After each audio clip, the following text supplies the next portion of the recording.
we'll play later. Yoli, you're treading on the plant. What do you want?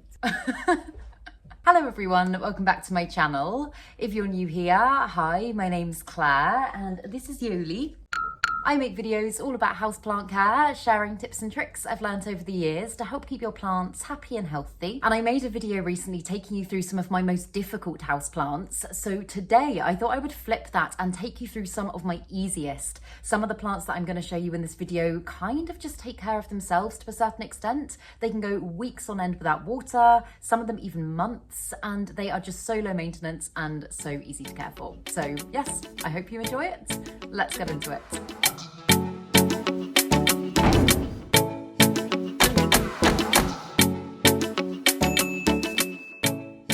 So for this video, I've chosen my top 10 plants, but there were actually quite a few more that I almost included. So if you like this video and you would like a part 2, let me know down in the comments. But I've tried to select ones that maybe aren't spoken about that much and are a little bit more obscure. And the first one is the Aglanema Cutlass. And I mean, it is just the most beautiful plant. It's got such amazing colouring. The pattern on its leaves is just beautiful. It's almost like a cartoon plant.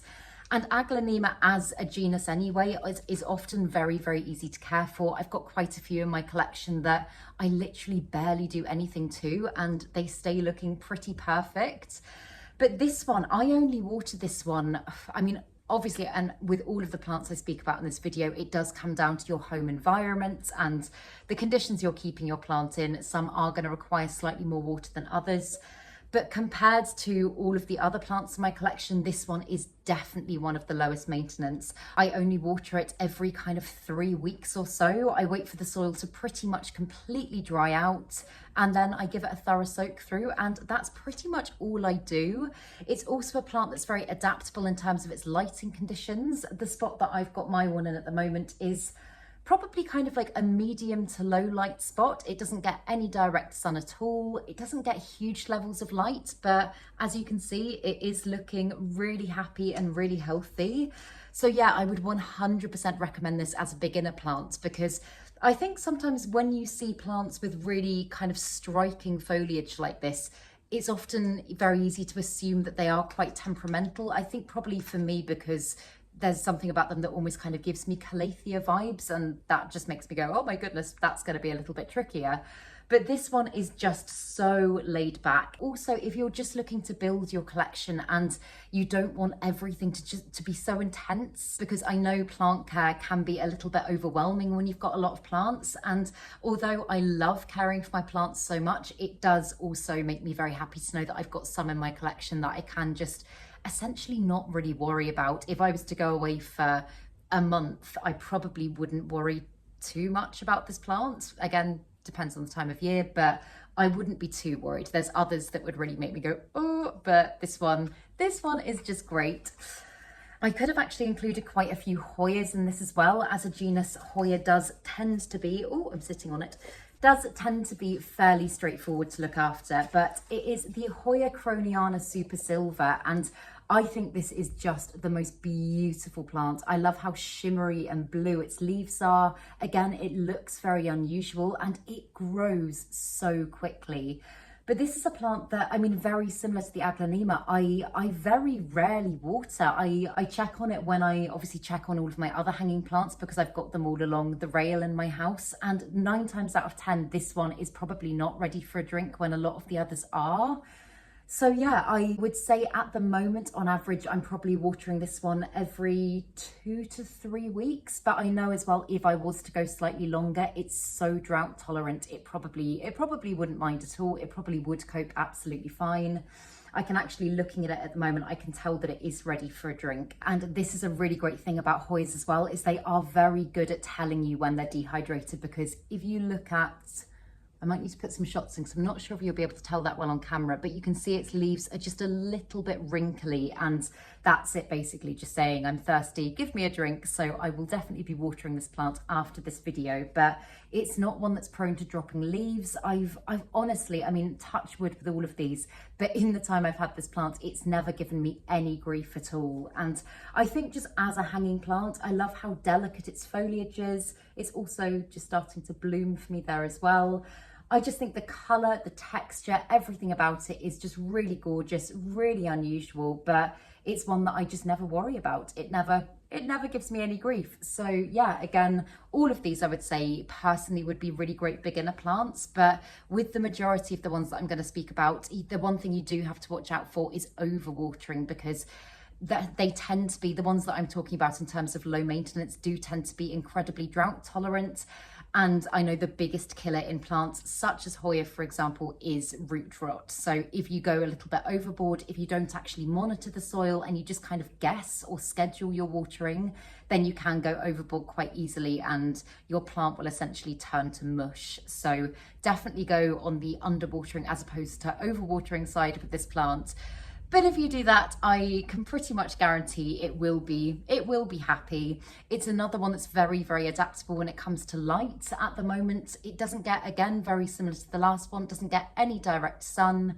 It's in a fairly low light spot and its colour hasn't faded. It's still giving me beautiful new growth. It's obviously still flowering as well. So yeah, it's very adaptable and very easy to care for.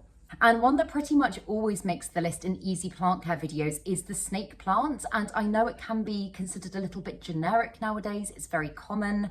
So I thought I would include one that maybe you haven't seen before, or I mean, it's definitely not as common, but this is the Sansevieria Metallica. I say Sansevieria, I know that's its previous classification. I think it is now Dracana, but most people I know still refer to it as Sansevieria, and I am very stuck in my ways, so I do too. But yeah, this is the Sansevieria Metallica, and as you can see, it's got a slightly different growth structure to, for example, the Sansevieria Laurentii or the Moonshine or anything like that. And it's just got the most beautiful foliage. Like, it's really, really silvery, it's really stripy and striking. And this has got to be one of the most adaptable and easy to care plants that I think I've ever owned. I can say that about all of my snake plants, but this one is definitely my favorite. I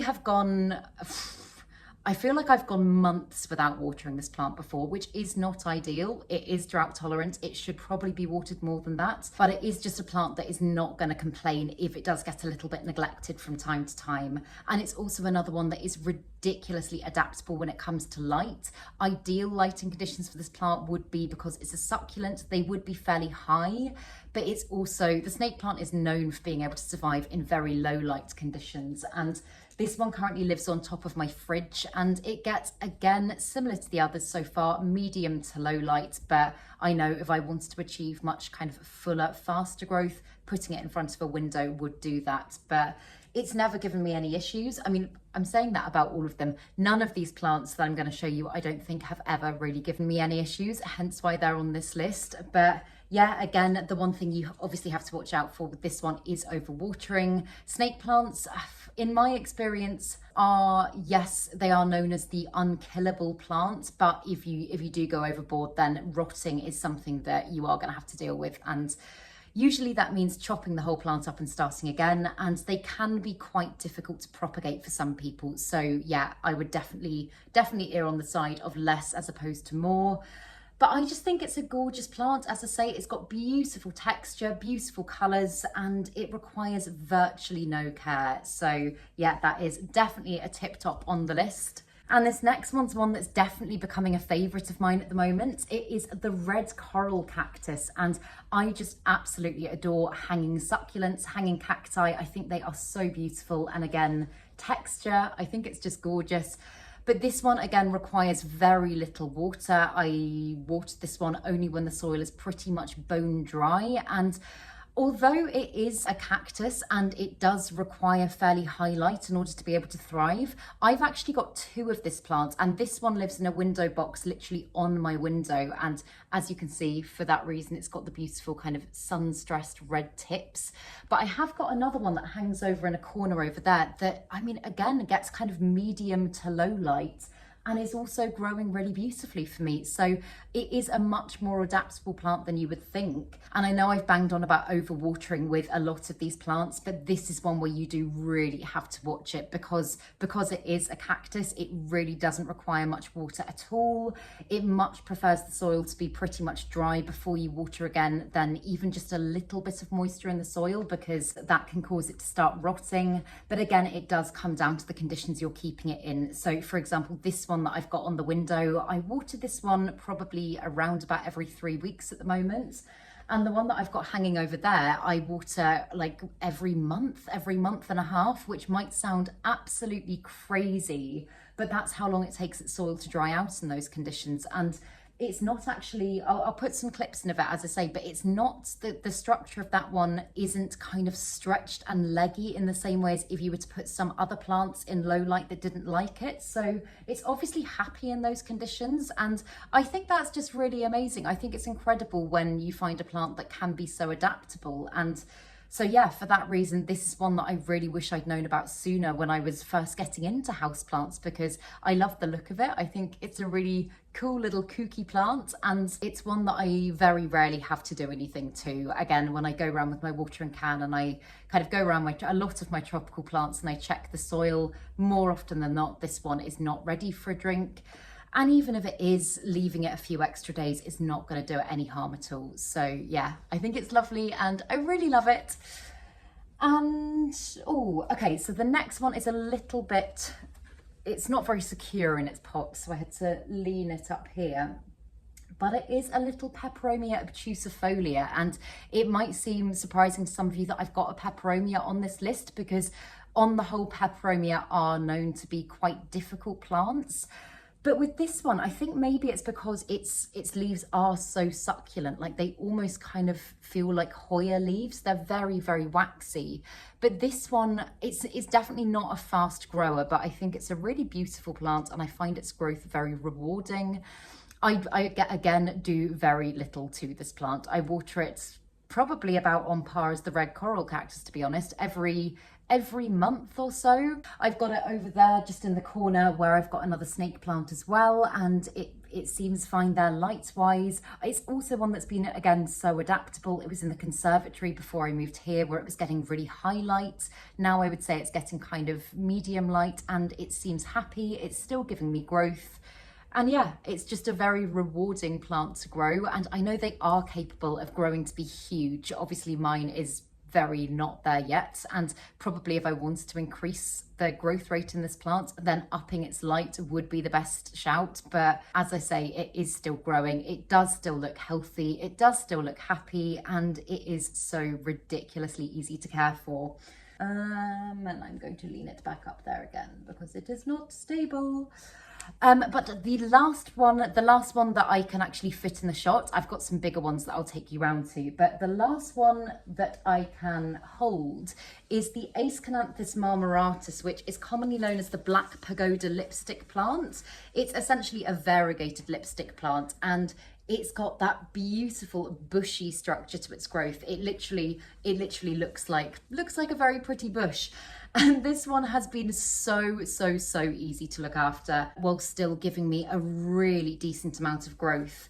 I got this one in one of my first episodes of my Houseplant Tour UK, so I think that was probably getting on for a year ago now, and it was beautiful when I got it, but it was very kind of stretched and leggy, and as you can see now, I mean, it's actually pretty much outgrown the pot that it's in. It probably is due for a repot, but it has just got so full and so gorgeous. And again, I'd never owned this plant before I got this one. I didn't know a huge amount about it, but I let its soil pretty much completely dry out each time. So that means that sometimes it goes up to a month without a water and it's still looking really, on the whole, really full and healthy and hasn't really given me any grief. And the thing that I really love with this plant as well, it is actually a little bit curly at the moment because it does need a drink. But if you look at the undersides of its leaves, how beautiful are those? They're just so, they're almost kind of like leopard print. It's very unusual, and I just,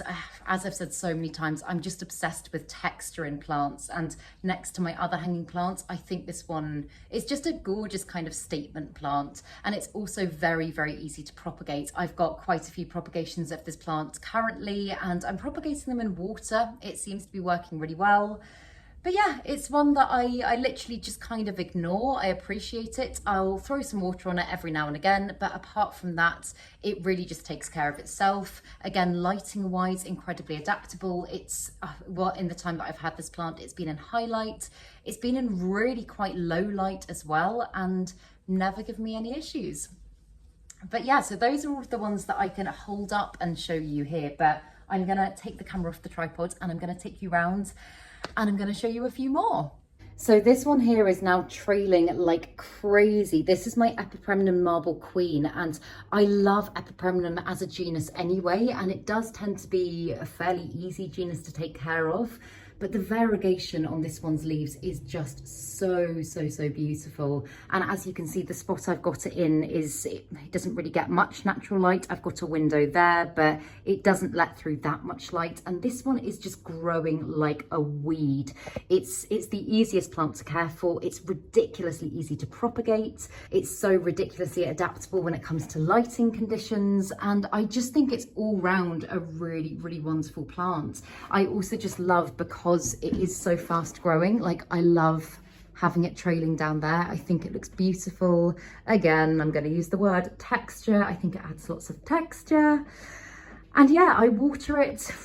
I would say at the moment currently, I'm probably watering this plant about once a month. I did repot it fairly recently, so it has got more soil in the pot than it had before. It's got a decent root system.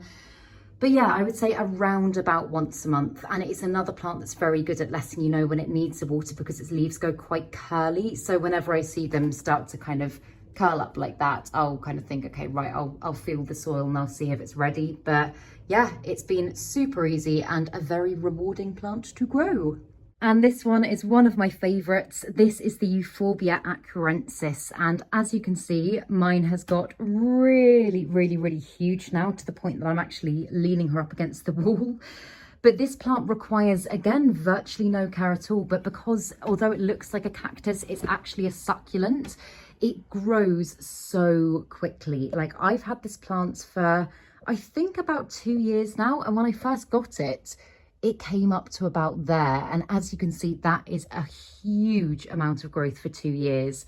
And again, it is very adaptable. It obviously prefers to be in a spot by a window where it's getting good light, but I do know for a fact that these plants can also survive and continue to grow in lower lighting conditions as well, despite what a lot of people might say. I have tried it and tested it when I lived in my basement bedroom, and it still did well for me. But yeah, it's a plant that brings me a lot of joy. I water it every month and a half or so at the moment. I really don't give it a lot. And again, it's quite easy on the whole to tell with these plants when they need a water, because as you can see, they're quite kind of plump and thick with their growth. But when they need a water, they become a lot thinner. And oh, it's got some webbing there. Need to make sure that that's just a spider and not spider mites. But yeah, it becomes quite kind of sucked in and shriveled, and that's usually that, plus obviously testing the soil, is how I can tell whether or not this plant needs a drink. But I personally just wait for the soil to completely dry out before I rewater it, and that tends to, at the moment, as I say, be about every month and a half. But yeah, I find it a very rewarding plant to own. I think it's gorgeous. It's very different to any of my other plants, and it's a proper statement plant. It's just, yeah, gorgeous. So yeah, would definitely recommend this one. And the next one is the ZZ plant, and I never used to be a massive fan of ZZ plants. I don't know why exactly, they just didn't grab me, but I found this one on sale at B&Q when I was looking for a plant to fill a spot that was very dark. And since I've moved here, as you can see, I've got it in my hallway, and it really doesn't get much natural light at all. It only gets what's coming through that door and the door behind me. So lighting wise, it's incredibly adaptable, but also in terms of watering, it's, I'm trying to think, It can literally be well over a month that this plant gets the water and it still stays looking really happy, really conditioned. Its leaves are really, actually they need a dust. I was going to say really glossy. They are in desperate need of a dust. But on the whole, it is just a very easy to care for plant, and I think it looks really beautiful. I really don't do a lot to it. Again, it's a very easy one to propagate. I've taken multiple cuttings of this plant in the time that I've had it and have subsequently got lots of lovely little plant babies. But yeah, I just think it's fantastic, and if I'd known about this plant when I was first getting into houseplants, I would have rushed out and bought one immediately, because it's another one that's kind of known as unkillable, and I can totally see why, because I have neglected this plant so much in the time that I've had it, and it still has given me beautiful growth and seems to be very, very healthy. And the last one for this video is one that has been ridiculously easy to care for, and as you can tell, very, very, very fast growing. It is my Heartleaf Philodendron, and this one I really don't do a lot to at all. At the moment, I think on average, I'm probably watering it about every 3.5 weeks or something like that. Obviously it does change depending on the time of year and the temperature and all that sort of stuff, but at the moment, as you can see, it's in quite a dark corner. It doesn't get a lot of natural light. It gets a little bit from that window, but I would say it's in a fairly low light spot, and it's growing really well for me. So yeah, those are the plants for this video. As I say, there are more that I could speak about, so if you'd like a part 2 to this video, then do let me know in the comments down below. And if you enjoyed this video, please make sure to give it a thumbs up, subscribe to my channel, have a lovely day, and I will see you in the next video.